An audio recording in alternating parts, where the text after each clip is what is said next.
오늘 말씀의 제목은요, 간절함으로 보다입니다. 간절함으로 보다. 여러분, 질문 하나 먼저 드리면, 예수님이 지금 만약에 오신다면, 예수님께서 지금 만약에 오신다면, 좋을 것 같죠? 우리 2000년 전에 이스라엘에 예수님이 오신 것처럼 예수님이 만약 우리 이 땅에 오신다. 되게 좋을 것 같은데, 만약 정말 지금 이 시대에 예수님이 오신다면, 어떤 반응들이 일어날까 한번 생각을 해보게 됐어요. 예수님이 여기 오셨다. 오늘 중풍병자에게 오신 것처럼 갈릴리의 예루살렘에 또 가버나움에 이렇게 오신 것처럼 여기 오셨다 그러면은 이런 생각이 들더라고요. 아마 요새 대선 토론과 같은 일들이 일어날 것 같아요. 아니 이제 실제로 그런 일이 있었던 것이 성경에 기록되어 있는 거거든요. 그러니까 예수님이 오셨는데요. 예수님 반기는 게 아니라 예수님을 검증하는 거죠. 예수님을 막 검증하는 거예요. 예수님이 오시니까 지금 이제 우리 대통령 후보를 정하는데 토론하면서 서로를 막 검증하는 것처럼 예수님이 오시니까 검증하는 장면이 너 예수 맞아? 너가 메시아 맞아? 라고 하는 검증하는 장면이요. 오늘 이제 우리가 읽은 본문부터 또 마가복음 그러니까 2장부터 계속해서 예수님의 사역이라는 게요. 예수님이 검증당하는 그런 것이 굉장히 많이 있거든요. 아니 예수님이 오셨는데 뭘 검증합니까? 라고 얘기할 수 있지만 당시 유대인들이 기다렸던 거는요. 유대인들이 기다렸던 것은 예수라는 사람의 아들이 아니라 메시아라는 신의 아들을 기다렸던 거잖아요. 근데 예수님은 마리아와 요한의 아들, 그냥 목수, 사람이었거든요. 그러니까 이제 하늘에서 갑자기 뚝 떨어져가지고 신비롭게 우리에게 오신 게 아니고 뭐 어떤 또 좋은 곳, 강남이나 뭐 서울이나 뭐 미국이나 어디 그런 데서 오신 게 아니라 저 나사렛이라는 시골 촌구석에서 수도 예루살렘으로 상경을 하신 거예요. 그러니까 사람들이 과연 저 추레한 사람이 정말 메시아가 맞아? 라고 이제 생각을 하는 거죠. 그리고 저나 여러분이 당시 우리가 만약에 여기가 아니라 당시 2000년 전에 예루살렘에 있었다고 할지라도요. 아마 그렇게 똑같이 하나하나 따져가면서 검증을 했을 가능성이 꽤 커요. 아마 그 검증하는 메시아 맞아? 라고 검증하는 그 정도와 어떤 수위와 공격 정도는요. 더 많이 배운 사람, 더 높은 자리에 있는 사람, 특히 이제 저처럼 성직자에 있는 목사의 위치에 있는 사람이 더 강하게 했을 것 같아요. 지금 만약에 2021년에 누가 내가 예수라고 내가 메시아라고 떠들고 다닌다면 아마 저 같은 목사나 신학 교수들이 가장 많이 검증을 하고 공격하고 할 겁니다. 왜냐하면 그 분야를 가장 많이 알고 또 가장 큰 책임감을 누리고 있기 때문인 거죠. 그러니까 이제 예수님 당시에 제사장이나 바리새인이나 사두개인이나 서기관이나 그런 직분에 있는 사람들이 예수님을 공격했던 거는요. 검증의 차원에서 본다면 어떻게 보면 당연한 거예요. 그런데 이것은 메시아가 과연 어떻게 올 것인가? 우리도 이제 예수님의 재림을 기다리고 있잖아요. 메시아가 과연 어떻게 올 것인가? 어떤 방식으로 올 것인가? 그렇게 목수하다가 올 것인가? 하늘에서 떨어질 것인가? 또 언제 올 것인가? 2000년 전에 갑자기 오셨는데 또 언제 올 것인가? 이런 것들을 모르니까 그 구체적인 거 알 수 없으니까 이렇게 검증하고 공격하는 게 생기는 거예요. 제가 이제 설교 서론에 지금 중풍병자 얘기를 바로 들어가는 게 아니라 이따가 또 말씀드리겠지만 이런 배경들, 중풍병자의 사건은요, 이런 배경들 가운데 하나의 사건인 것 뿐이거든요. 그러니까 만약 메시아가 언제, 어디서, 어떻게 오신다, 이걸 알고 있다면요, 그래서 그분이 어떤 일을 하실 거고 그분을 통해서 어떤 일들이 일어날 것이다. 이런 것들을 우리가 알고 있다면 저분이 메시아라고 당연히 검증할 필요가 없었겠죠. 근데 제가 이렇게 얘기하니까요. 사실 여러분 이상해야 돼요. 우리가 메시아가 어떻게 언제 어디서 어떤 방식으로 올 것이다. 이것을 제가 모르니까 이런 일이 있다고 그랬잖아요. 근데 그런데 그게 아니잖아요 라는 생각이 들어야 돼요. 왜냐하면 우리가 듣고 배우기로는 메시아가 언제 어디서 어떻게 오셔서 어떤 일들이 일어날 것이다 라는 걸요 이미 구약 성경에 나와 있다라고 배웠잖아요. 실제로 구약 성경을 보시면 특히 이사야서에 보면은요 그런 메시아에 대한 예언들이 굉장히 구체적으로 나온 것들이 많이 있거든요. 그래서 여러분 이사야 7장을 한번 보시면요 아주 유명한 예언이 있죠. 이 예언대로 예수님께서 오셨는데 사람들이 안 믿는 거예요. 어떤 예언이냐면요. 보라, 처녀가 잉타하여 아들을 낳을 것이니 그의 이름을 임마누엘이라 하리라. 처녀가 잉태해서 아들을 낳을 거라고 예언이 이미 돼 있거든요. 그리고 실제로 예수님께서 처녀 마리아에게서 태어나셨잖아요. 처녀에게서 아이가 나온다는 게 불가능하잖아요. 근데 그렇게 처녀에게서 태어났으니까, 동정녀 마리아에게서 태어났으니까, 이것만큼 확실한 증거가 되는 기적이 어디 있었겠어요? 그럼 믿어야 될 거 아니에요? 근데 왜 안 믿었을까요? 인정을 안 하는데, 증명이 안 되니까 인정을 안 하는 거예요. 그러니까 사람들은 아마 이렇게 얘기했을 거예요. 지금 막 검증하는 것처럼요. 예수라는 사람이 너 태어난 거 봤어? 직접 봤어? 태어난 거? 누가 본 사람 있어? 마곡간에서 태어났으니까 뭐 소나 양이나 닭이 봤을 텐데 동물들한테 뭘 물어보겠어요? 그리고 기껏해야 이제 그 마곡간 주인이 내가 예수라는 사람이 이 처녀 마리아에게 그리고 베들레헴에서 태어나는 거 봤어요. 내가 봤어요라고 마곡간 주인이 양심 선언을 한다고 해봐요. 그럼 어떻게 됐을까요? 사람들이 너 봤어? 아 그럼 믿겠네. 그런 게 아니라 베들레헴 총구석에 사는 그러니까 소위 말해서 별 볼 일 없는 그 사람의 말을 어떻게 믿겠느냐라부터 시작해가지고 아마 요새 말로 하면 그 만약에 그 마곡간 주인이 그렇게 내가 봤어요라고 양심선언을 하면 아마 그 여자는 아마 신상 털기, 신상이 막 털리면서 이제 난리가 나겠죠. 그래서 그 마곡간 주인을 어떻게 보면 어쩌면 너무 힘들어서 자살을 했을지도 몰라요. 그러면 주변에서 그러겠죠. 야, 얼마나 억울하면 자살까지 했겠냐. 이제는 좀 믿어라. 믿어주자. 거기서 낫대잖아. 라고 말하는 사람이 있는가 하면 또 어떤 사람은 어떻게 얘기해요? 야, 거짓말하고 그게 들통이 나서 어디로 도망갈 수도 없으니까 스스로 그렇게 죽은 거 아니냐. 아니, 진실이라면 당당하게 나서지. 왜 죽어? 라고 그렇게 말하는 사람도 있어서 요새처럼 계속해서 이게 맞다, 저게 맞다 하면서 결론이 나지 않았겠죠. 그리고 요새는 또 오늘날에는 이걸 왜 안 믿어요? 그런 동정적 잉태설이 야 성경에만 있는 줄 알아? 다른 민족 그 당시 고대 근동지방에 다른 민족 그 신화에 다 있는 거야. 그리고 성경에 말고 또 어디 예수님께서 처녀 마리아한테 났다고 그런 기록이 어디 있어? 라고 하면서 안 믿게 되는 거죠.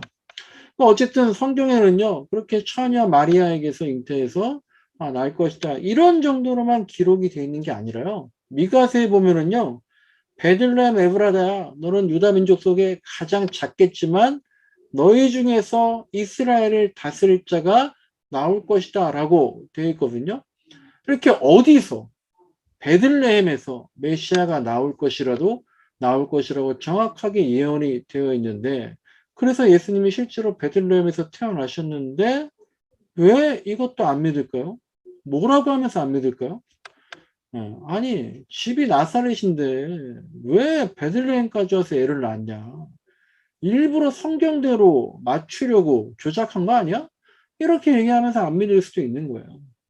이뿐만이 아니라 스가랴 9장을 보면요. 그는 겸손해서 나귀를 타시나니 나귀의 작은 것, 곧 나귀 새끼니라 라고 예언되어 있던 것처럼 예수님께서 정확히 나귀 새끼를 타고 예루살렘에 입성하셨잖아요. 근데 그것도 인정하지 않고요. 이사야 50장에 보시면 메시아가 수욕과 침뱉음을 당할 것이다 라고 예언되어 있고 시편 22편에 보면 내 손과 발이 찔림을 당할 것이다. 그 시편 69편에 보시면 보라 쓸개로 목을 축인다 라고 예언이 되어 있거든요. 나귀 새끼를 타고 들어가도 또 손과 발에 찔림을 당하고 침뱉음을 당하고 그리고 쓸개로 목을 축인다라고 하고 이런 예언들이 다 이루어졌지만 오히려 사람들은 예수를 조롱하는 데 사용하면서 아이고 그래 너가 나귀 새끼 타고 손과 발에 찔림 당하고 이렇게 있으니까 네가 메시아가 맞나 보다 라고 이제 오히려 조롱당하는 비웃음을 당하는 그런 데에 사용이 되는 거죠. 그러니까 이 구약에 그대로 예언되어 있는 대로 그대로 예수님께서 오셨는데도 계속해서 서기관들 바리새인들이 오늘 본문에 있는 것처럼 예수님 믿지 않고 너가 메시아 맞아 라고 계속 검증하며 공격한다라는 거죠. 구약 시대에 그렇게 돼 있어요. 그러니까 구약시대의 예언을 신약시대에 예수님 오셨을 때에 그게 성취되었는데도 2000년 전에 사람들이 인정하고 믿지 않았다라는 거죠. 그럼 제가 아까 드린 질문이에요. 그렇다면 만약에 우리는 예수님이 지금 오신다면 무슨 예언을 근거로 예수님의 재림을 기다리고 있고, 만약에 지금 예수님이 오신다면 우리가 예수님의 재림을 믿고 인정할 수 있을 것인가? 예수님이 재림할 때 어떤 일이 있을 것이라고 말씀하셨는가? 그게 마태복음 24장에 그런 예언들이 나와 있는데요. 좀 길지만 여러분, 예수님께서 오실 때 이런 일이 일어난대요. 과연 우리가 이 일을 보고 예수님이 오실지 알 수 있는지 어떤지 한번 이 말씀 보시면서 한번 생각을 했으면 좋겠어요. 좀 길지만 제가 한번 쭉 읽어보겠습니다. 이 마태복음 24장이요. 종말로 나와 있는 마지막 때에 나와 있는 그 장이거든요. 이런 말씀이 있습니다. 15절부터 읽을게요. 자, 그러므로 공동 번역이에요. 너희는 예언자 다니엘이 말한 대로 황폐의 상징인 흉측한 우상이 거룩한 곳에 선 것을 종말의 때에 재림의 때에 보게 될 것이다. 들을 귀 있는 자는 들어라. 그때에는 유다에 있는 사람들은 산으로 도망가라. 지붕에 있는 사람은 집 안에 있는 세간을 내려오지 말아라. 이런 것도 다 자연재해나 그런 것들이 있었잖아요. 밭에 있는 사람은 겉옷을 가지러 집으로 돌아가지 마라. 이런 때 임신한 여자들과 젖먹이가 딸린 여자들은 불행하다. 종말의 때, 재림의 때, 20절입니다. 겨울이나 안식일에 피난 가는 일이 없도록 기도해라. 그때가 오면 무서운 재난을 겪을 터인데 이런 재난은 세상 처음부터 지금까지 없었고 앞으로도 다시 없을 것이다. 지금이 또 그런 세대잖아요.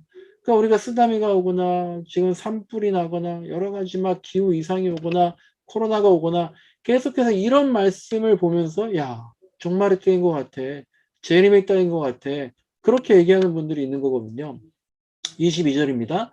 하나님께서 그 고생의 기간을 줄여주시지 않는다면 살아남을 사람은 하나도 없다. 그러나 뽑힌 사람들을 위하여 그 기간을 줄여주실 것이다. 그때 어떤 사람이 자 보아라 그리스도가 여기 있다 저기 있다 하더라도 그 말을 믿지 말아라. 지금도 계속해서 이런 일들이 있죠. 24절 거짓 그리스도와 거짓 예언자들이 나타나서 어떻게 해서라도 뽑힌 사람들마저 속이려고 큰 기적과 이상한 일들을 보여줄 것이다. 이것은 내가 미리 말해두는 것이다. 그러므로 사람들이 그리스도가 광야에 나타났다 해도 나가지 말고 그리스도가 골방에 있다 해도 믿지 말아라. 동쪽에서 번개가 치면 서쪽에서 번쩍이듯이 사람의 아들도 그렇게 나타날 것이다. 28절입니다. 시체가 있는 곳에는 독수리가 모여드는 법이다. 그런 재난의 기간이 지나면 곧 해가 어두워지고 다른 빛을 잃을 것이며 별들은 하늘에서 떨어지고 모든 천체가 흔들릴 것이다. 그러면 하늘에는 사람의 아들의 표징이 나타날 것이고 땅에서는 모든 민족이 가슴을 치면서 울부짖을 거다. 그때 사람들은 사람의 아들이 하늘에서 구름을 타고 권능을 떨치며 영광에 쌓여오는 것을 보게 될 것이다. 그래서 막 종말의 때, 재림의 때 그런 걸 그린 거 보면 이 말씀을 보고 이제 다 그렇게 구름 타고 오시는 예수님 그렇게 나와 있는 거죠. 31절처럼 그리고 사람의 아들은 울려 퍼지는 나팔 소리와 함께 천사들을 보내어 그가 뽑은 사람들을 하늘 이 끝에서 저 끝까지 사방에서 불러 모을 것이다. 그러니까 이런 게 바로 예수님께서 다시 재림의 때에 올 때의 현상들과 올 때의 징조들이다라고 하는 거예요. 그런데 여러분 그렇다면 예수님께서 이렇게 말씀하셨으니까 우리가 알아야 되잖아요. 구약의 이사야의 스가랴의 미가서의 시편에 앞으로 메시아가 이렇게 올 것이다라고 예언했는데 예수님이 오시니까 메시아로 오시니까 당시에 이스라엘 사람들이 못 알아먹은 거예요. 그러면 우리는 예수님께서 24장에서 이렇게 말씀하셨는데 예수님이 오실 때 과연 알아볼 수 있을 것인가라는 것을 물어보는 겁니다. 이런 일들이 있으면 저나 여러분이 지금이 말세구나. 지금 재림하시는구나. 분간을 할 수 있겠느냐라는 거예요.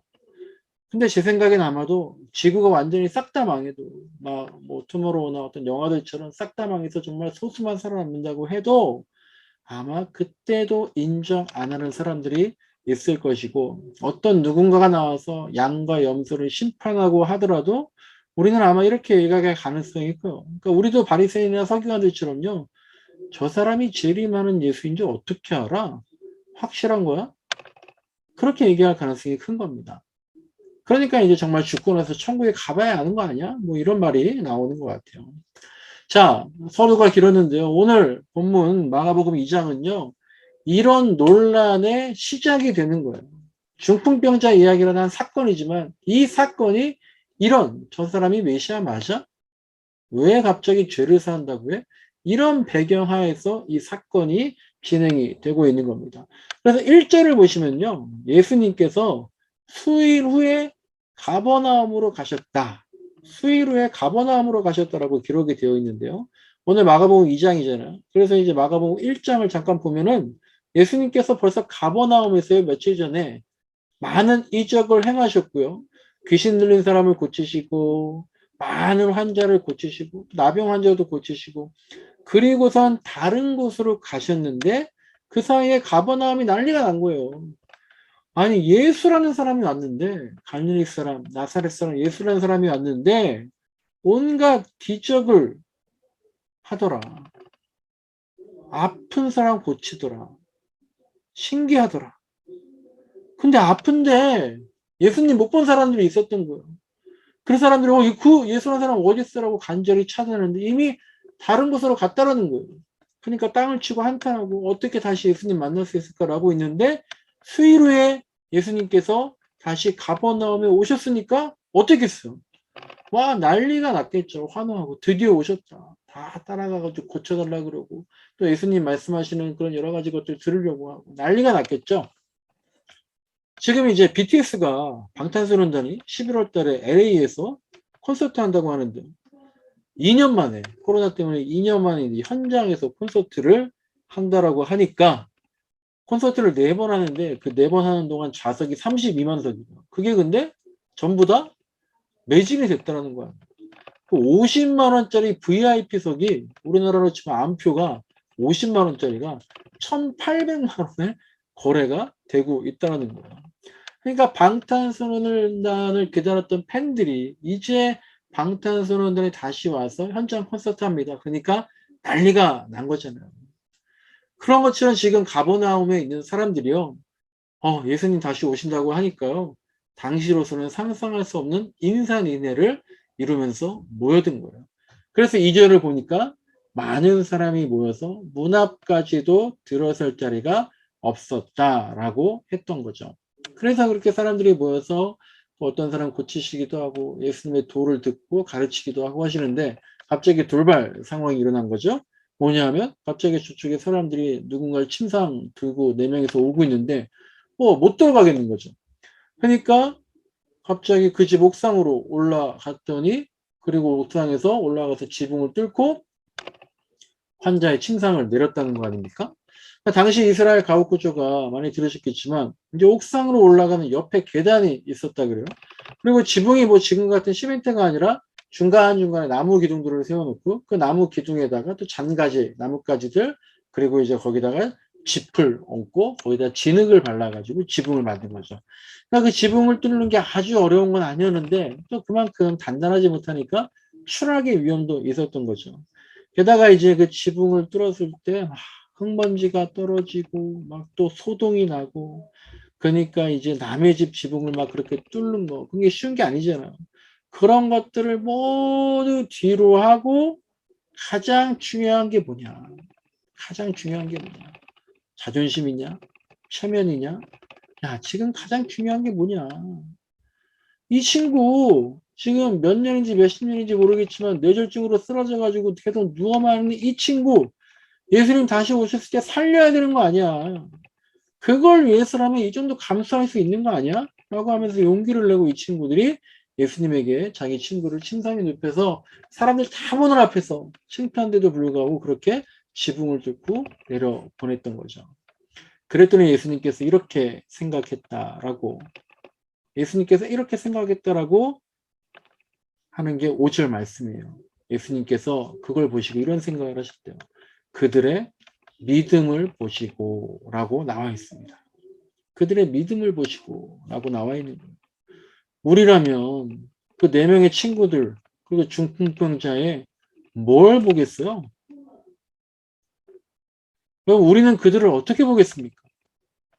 예수님처럼 그들의 믿음을 보는 게 아니라 어쩌면 우리는 그들의 무모함을 볼지도 모르는 거예요. 그들의 무례함, 예의 바르지 못함을 지적했을지도 모르는 거예요. 근데 예수님은 그들의 믿음을 보셨다라고 합니다. 제가 설교를 이렇게 준비했기 때문에 오늘 아침에 좀 덜 당황했어요. 아침에 아까 어떤 이제 여자분 오셨다 그랬잖아요. 지금 뭐 한참 막 준비하고 있는데 이분이 오셔가지고 오늘 예배가 어떻게 되고 뭐 목사님은 어떻게 목회를 시작하셨냐고 하고 또 막 갑자기 가족 얘기 막 하시면서 그러는데 제가 그분의 아니 지금 예배 시작하기 지금 이제 10분 남고 15분 남고 막 그랬는데 그런 게 아니라 그나마 어저께 설교 이런 식으로 준비해서 이분의 믿음을 이분의 간절함을 보고 여유롭게 말씀을 하다가 올라왔죠. 근데요, 제가 실제로 이런 얘기를 준비했어요. 뭐냐면, 개척교회로 하신 분들의 말씀을 듣다 보면은요, 한 가지 공통적인, 그러니까 개척교회 이제 이렇게 막 교회가 있는데, 공통적인 어려움을 호소하는 게 있는데요.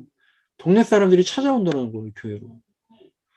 아니, 개척교회니까 사람들이 찾아오면 좋은 일이지. 그게 왜 어려운 일입니까?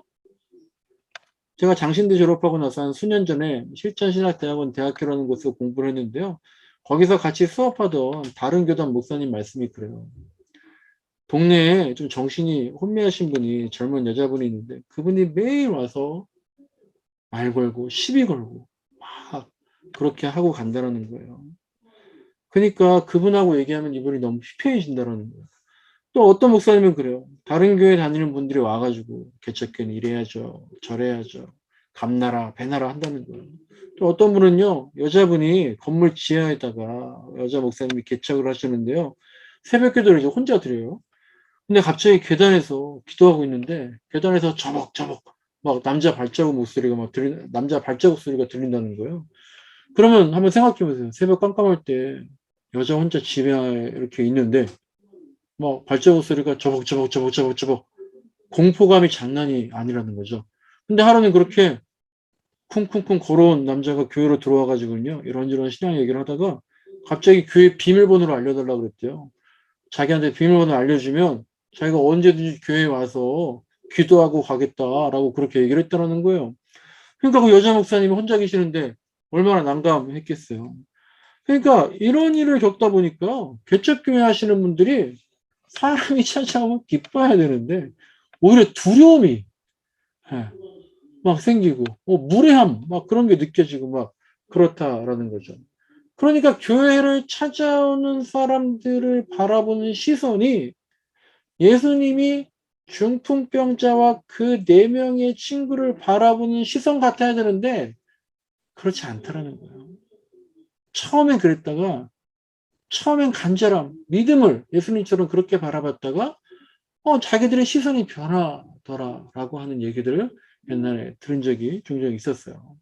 저희 교회도 이제 교회 문 열어놓고 있다 보면은요, 몇몇 분들이 와서 이런저런 얘기들을 하고 왔어요. 근데 뭐 저희 교회 뭐 여태까지 뭐 그렇게 힘들고 이상한 분이 오신 건 아니지만, 오히려 뭐 오셔가지고 뭐 빵도 주고 가시고, 뭐도 주고 가시고, 막 소소한 것들 주고 가시고, 격려하시고 하는데요. 좋은 말씀 대부분 하고 가시는데, 저도 언젠가는 막 그런, 옛날에 그때 목사님들이 했던 얘기들이 생각이 나다 보니까, 때로는 막 선입견이 될 때가, 있는 걸 보고, 저도 깜짝깜짝 놀라고, 그럴 때가 있다라는 거죠. 근데 이제 지난주 중에 저보다 한 4~5살 연배이신 남자분이 한 분 이렇게 오셨어요. 교회 지나가다가 막, 이 교회가 좀 특이해 보인다. 뭔가 좀 다른 것 같다. 꼭 한번 목사님 만나봐야겠다. 뭐 그렇게 이제 하면서 한 30번 지나가는데 그때마다 문이 닫혀 있으니까 못 보다가 그날 이제 문이 열려 있어서 들어오셔가지고 저랑 잠시 얘기를 나눴거든요.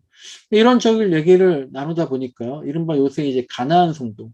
그러니까 교회 신앙생활 하고 있었지만 교회는 안 나가겠다. 이분도 신앙생활 오래 했지만 최근 몇 년 동안 교회 안 나가셨다고. 그러니까 많은 얘기는 못했지만 아마 교회 또 목사들 그리고 성도분들에게 실망감이 있으셨던 것 같아서 제가 이런저런 얘기 나누다가 그랬어요. 제가 목사로서 뭐 제가 개인적으로 죄송하다. 저는 이제 가난한 성도들에게 늘 미안한 마음이 있거든요. 하도 교회나 목사가 안 좋은 모습들을 보여주다 보니까 그래서 제가 이제 뭐 이제 그렇게 죄송하다라고 잠시 기도하고 헤어지는데 다음날 저에게 전화 또 주시더라고요. 그래서 이제 안부 묻고 해서 제가 이번 주에는 전화해서 이제 한번 만나 보려고 하는 거예요. 근데 이제 예수님이 그 중풍병자와 친구들을 바라보는 시선, 그렇게 갑자기 위에서 후두둑 떨어지면서 무례하게. 근데 예수님은 중풍병자와 그 친구들을 바라보는 시선이 어땠냐면 그들의 믿음을 보셨다라는 거예요. 믿음이 있구나라는 거였어요. 그리고 또 어떤 마음이 있으셨겠어요? 안타까운 마음이 있으셨겠죠. 안타까운 마음. 그러면 지금 예수님은 이 중풍병자와 내 친구뿐만 아니라 우리를 어떻게 바라보실까? 예수님은 우리를 어떻게 바라보실까? 근데 그거는요, 우리가 예수님을 어떻게 바라보고 있느냐, 우리가 어떤 시선으로 예수님을 바라보느냐에 따라서 결정이 되는 것 같아요. 중풍병자 친구들이 지붕을 뚫고 내려오면서 예수님을 어떤 표정으로 봤겠어요? 자, 침대가 내려와요. 그리고 그 위에 친구들이 있어요. 예수님을 바라봐요. 어떤 표정으로 바라봤을까요? 테러하듯이 막 무자비한 표정으로 예수님을 노려봤겠어요?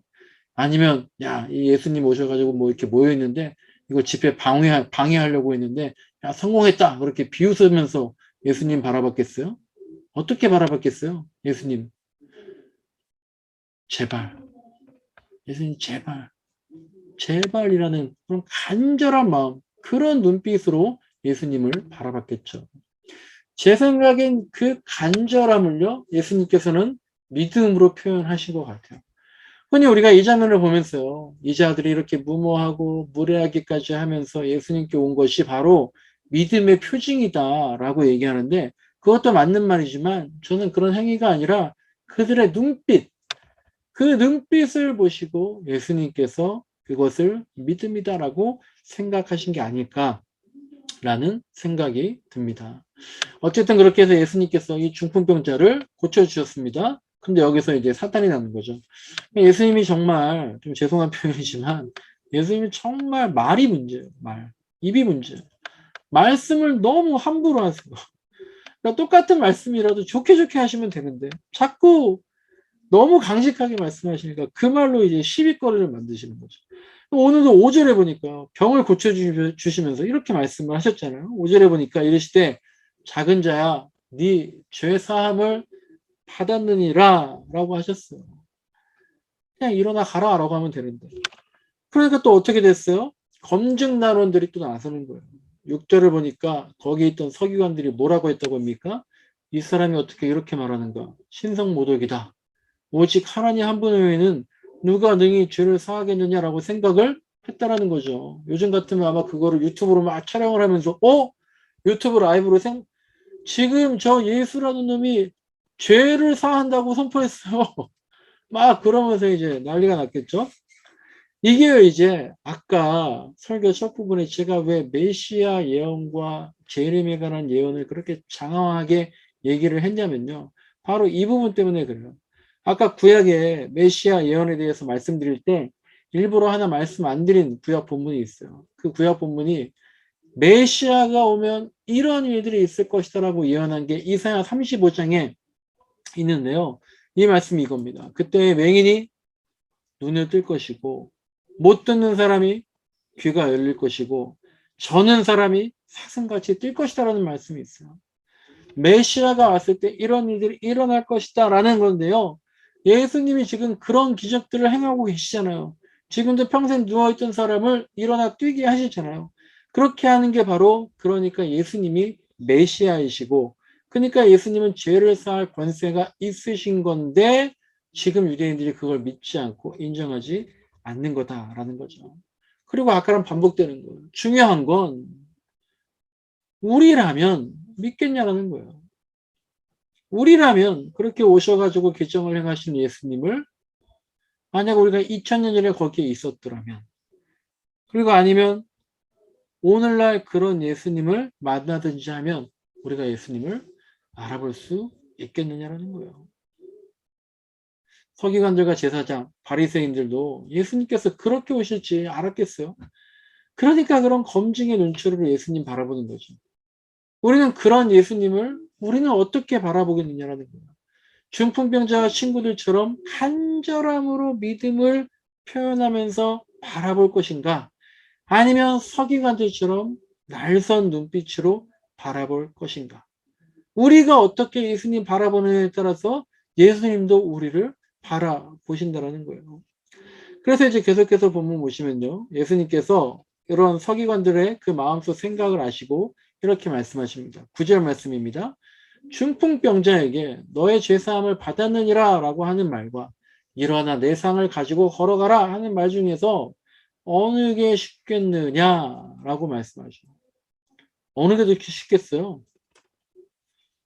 근데 예수님께서는 왜 이 중풍병자에게 갑자기 이런 말씀을 하셨을까? 제가 동행하며 영상에서 잠시 말씀드렸지만 사람이 아픈 건 죄가 있어서 그렇다라는 생각이 동서고금막론하고, 그러니까 지금도 우리가 가끔 그런 생각을 했잖아요.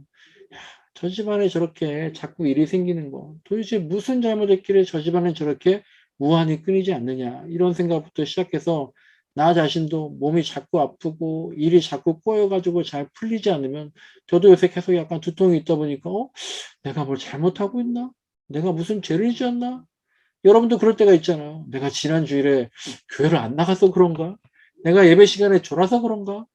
자꾸 이런 생각이 들 때가 있잖아요. 그리고 이런 생각이란 게요, 내가 건강하고 일이 잘 되고 가족도 평안하고 그럴 때는 이런 죄의식이나 자책이 안 들죠. 근데 그렇지 못하면 내 안에 자꾸 자괴감, 수치심, 우울감, 그리고 자존감이 낮아지고 죄의식이 들고 막 그런 거거든요. 그런데 이게 예수님 당시에는 단순히 이런 정서적인 우울감, 자존감 이런 정서적인 문제가 아니라요. 당시에 율법적인 문제, 병이 있다는 것은 그 집안에 죄가 있어서 그렇다.